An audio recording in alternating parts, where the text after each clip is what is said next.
On today's Minute of the Apes, Mark Wahlberg, actor.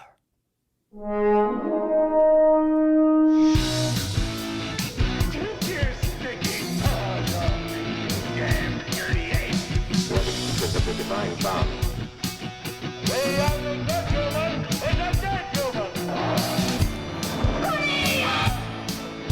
is fire, there is smoke.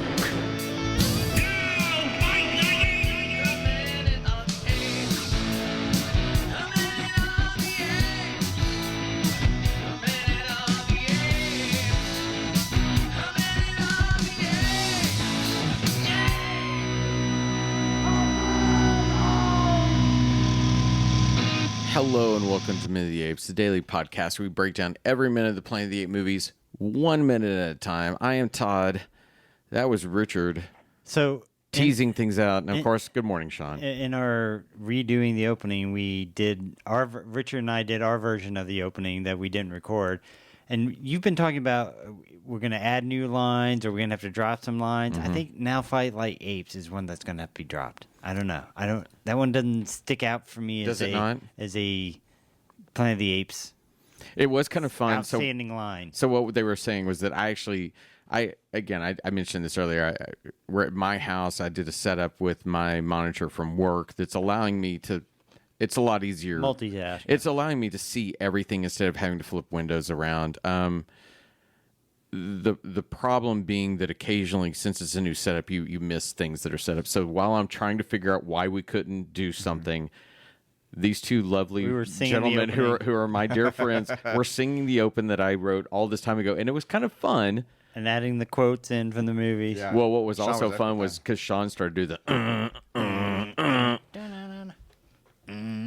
I enjoy hearing them do that. And again, we still need a musical episode. Okay. So back to it. I think you're right. Fight Like Apes may be the one that you have to drop out. I think Cornelia's scream might need to go too. It kind of bothers me. The freedom, or which one? It would just where she goes, Cornelia. Oh, yeah, okay, yeah. You know, it's like, how do you do it? What do you make work? It is the problems of having a podcast. The thing is, I'm trying to think, and I can think of one quote from the next three movies, but from the final two, I don't know what quote you would use. From the final two? I don't know. Because I know which one we'll probably use from Rise of the Planet of the Apes. Yeah. But I don't know what we use from the other two. I don't either. Yeah. Well, the good thing is, out of this film, it's obvious which one. Bow Your Head is probably the one to put in there. Richard, you look so absolutely bored as we talk about it. It's Friday. It's like, let's get the shit done. It's Friday. I wanna. All right. I wanna zig zig. I knew that was coming. I was just letting that happen. Yeah. All right. Minute 85. Sean, tell us what's going on. All right. We're going to start minute 85 with Davidson reaching out for Ari's hand and ends with Ari licking her wounds. All right. Here it comes. Minute 85. Planet of the Apes.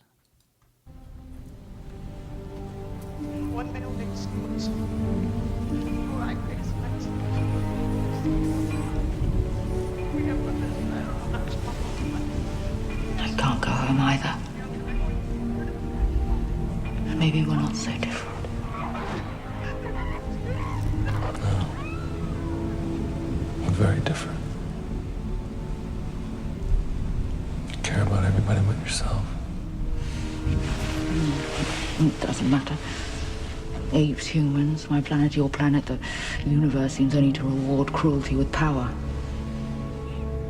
No. Not always. Not if we fight back.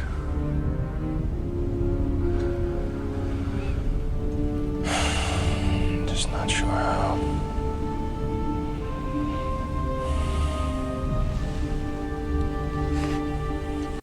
As a minute 85, we have an Oberon's worth of apes and humans, 2 displaced pods worth of humans and apes, so many wild humans in Ape City minus 2 gorillas, humans on the loose and monkeys in a camp. There's not a ton to take in visually. This is mostly 2 shots back and forth between Ari and Leo. We do get him bringing her hand across. We see the brand, which is just how convenient that it's already healed. Yeah. This is a fresh brand. Well, it took her 3 days to get back there. We just didn't see that time passage of time. And maybe. And then what is that? This isn't a bandage on her hand. It looks almost like a chainmail kind of thing. It's weird. It's not exactly what you would think of trying to guard things. Anyway, we have shots back and forth as they look at each other, very flatly lit. That's really the extent of the minute visually. There's not a ton. So is Ari going to tell Davidson that there's a camp right around the corner? No, that they're about to because attack? that would create tension, and we don't want any tension in this movie. All right. So again, we're hearing the clip over again. We're hearing the part where his the coworker, smart apes. right, who writes himself, took over the group. We have weapons. I don't know how much longer left. They're not playing new clips, and it's a little bit of a letdown. I would have liked to hear new information, some chatter, some training, something going on that we're just kind of catching little bits of. And so he pulls her hand down. He looks at it. This. When she says, "I can't go home either," maybe we're not so different. He goes, "No, no, he did not play the yes and game. We're very different." Wait a minute. You care about everybody but yourself, and I'm a selfish prick. That's what I really expected him to say. Yeah.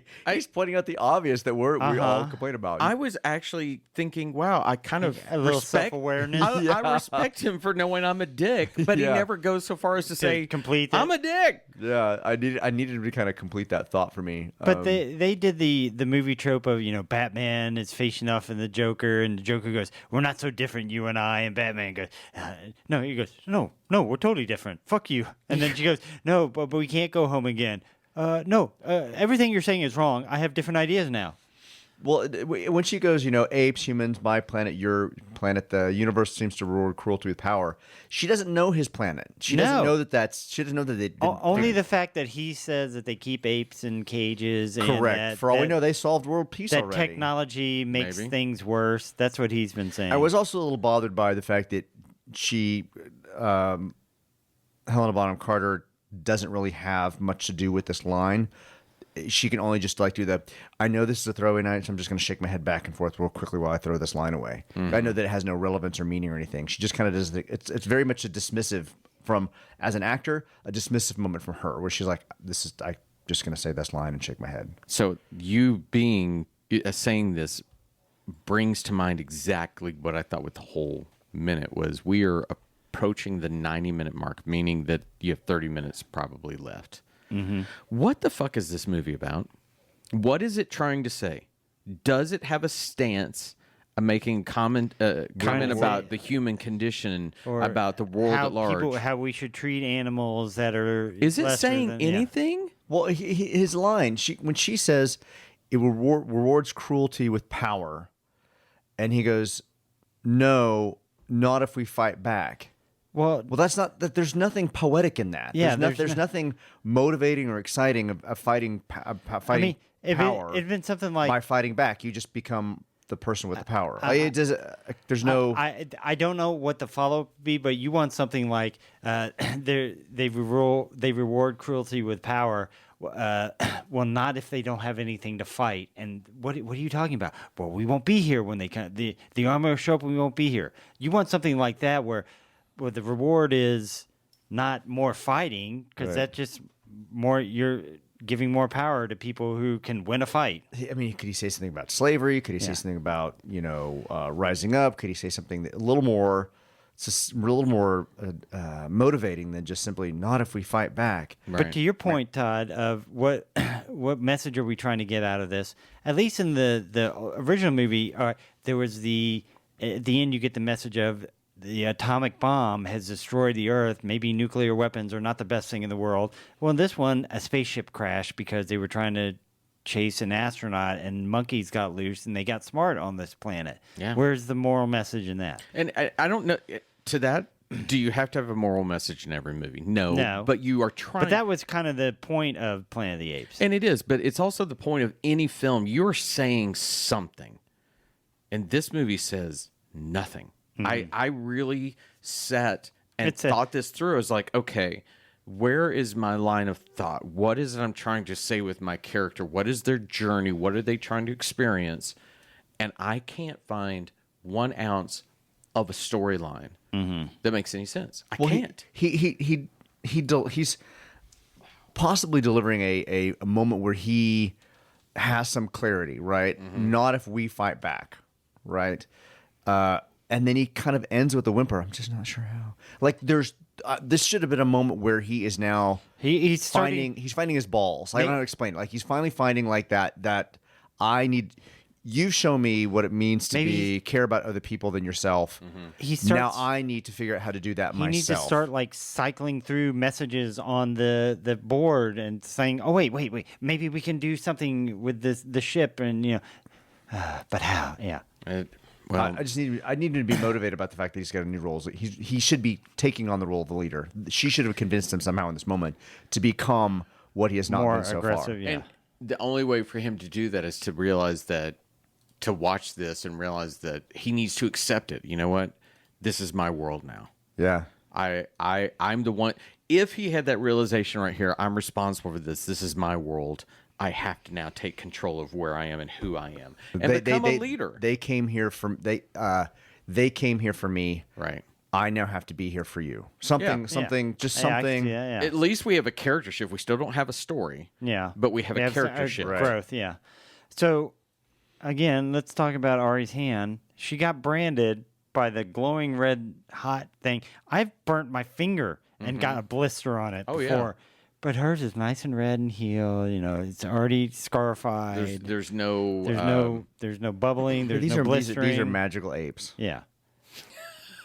Magical apes. They're magical apes. There's the name of this episode. So we end the minute basically with her kind of licking her hand. Licking her wounds, literally. I mean, I know the minutes were, every minute isn't, the directors and writers aren't going, okay, this is a minute, this is a minute, this is a minute, but it's just kind of a weak moment. Well, a weak way to end this particular Friday. You're obviously, when you're making a film, you're trying to do segments of scenes, but it literally is. No, it's not a minute, but it's also not a scene. The scene, it's not every scene. You have so many scenes in a film, and you better have something to say. And this says nothing. Closing with her licking her hand was ridiculous. She could have started with that. That's why he notices. That's why he would have noticed it. Yeah, right. To Thoug's point, she's not. It's not bandage. It's the modern day thing that we do now, where there's a hole in our sleeve that our thumb can hook through to hold the sleeve up tight. That's all that is. Yeah. It's just a sleeve. It's not a bandage. Why did that take us so long to figure out that, hey, that's actually a cool idea? I used to do that in the 80s with like a jean jacket that was just a little bit too big for me. I'd hook my thumb through the little sleeve in there and hold it out. But think about this. Think about this. You and I are having a conversation right now about the fact that you realize you're about to overcome something or do something, and you're trying to solve the problem. Right. So what do you go, I just need to figure out how to solve this problem. What do? Lick my hand.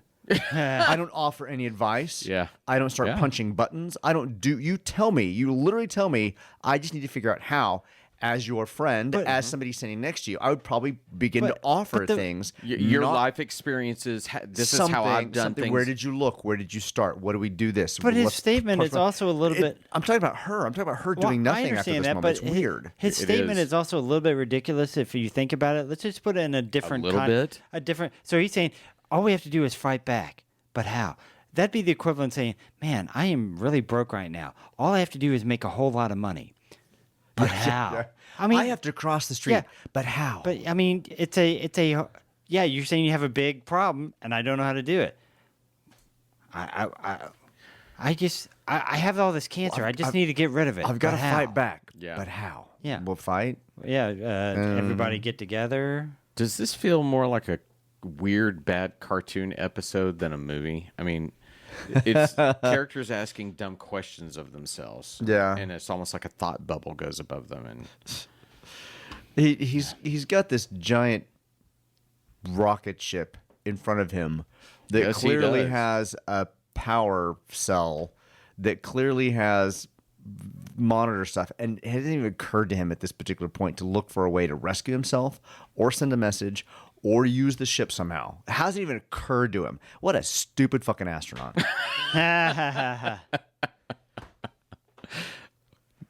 Wow. I don't think we've ever ended an episode better. I'm going to say that is it. We will be back tomorrow with an in-between, and the next week we'll keep going through this because we are going to make our way through this movie. We knew it was going to be a challenge. We're gonna make it. So everyone, be back tomorrow. I think we're gonna. Do we know what we're talking about in between? I've got some ideas. Okay, Sean's got ideas. He's gonna, I guess, drop it on us. So until then, everyone have a great Friday. Bye. Bye. Bye, everybody.